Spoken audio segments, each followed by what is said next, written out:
रंगमंचावर आणलं जाणार। ठीक आहे ना, आता जोपर्यंत निवडणुकीचे निकाल लागत नाही तोपर्यंत अनेक नाटकं आपल्याला पाहायला मिळतील। साहेब, नितेश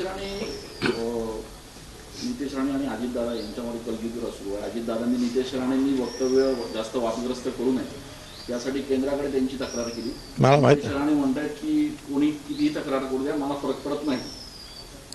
नाही, मला सगळ्यांनाच सांगायचं आहे, तक्रार बिक्रार केली की नाही मला माहिती नाही, पण मला एवढं सांगायचं सगळ्यांनाच, महाराष्ट्रातल्या सगळ्या महायुतीच्या कार्यकर्त्यांना, नेत्यांना, की आपल्या महायुतीची मतं वाढली पाहिजेत यासाठी बोलूया आपण। आणि महायुतीची मतं जर वाढत आली नाही तर निदान आपल्या बोलण्याने कुठेतरी आपल्या मतावर परिणाम होऊ नये याची सगळ्यांनी काळजी घ्यावी। शेवटी सगळ्यांना महायुती परत राज्यावर आली पाहिजे अशी सगळ्यांचीच इच्छा आहे। ती नितेश राणेची, नारायणराव राणेंची पण आहे, अजितदादांची, माझी आहे, एकनाथरावांची आहे, BJPची आहे, सगळ्यांची।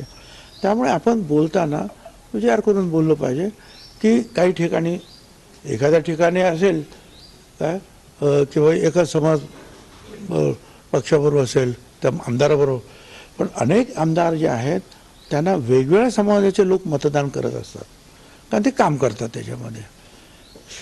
शेवटी जर सरकार यावं अशी आपली इच्छा असेल तर आपले सगळेच आमदार जे आहेत चांगल्या मताने निवडून आले पाहिजेत, त्यांच्या मतावर कुठे परिणाम होणार नाही एवढी आपण फक्त काळजी घ्यायची। बाकी कोणाचा काही बद्दल विरोध करण्याचं काही कारण नाही। बाळासाहेब थोरात असं म्हणतायत की महाविकास आघाडीमध्ये काँग्रेस मोठा पक्ष असणार आहे आणि काँग्रेसच मुख्यमंत्री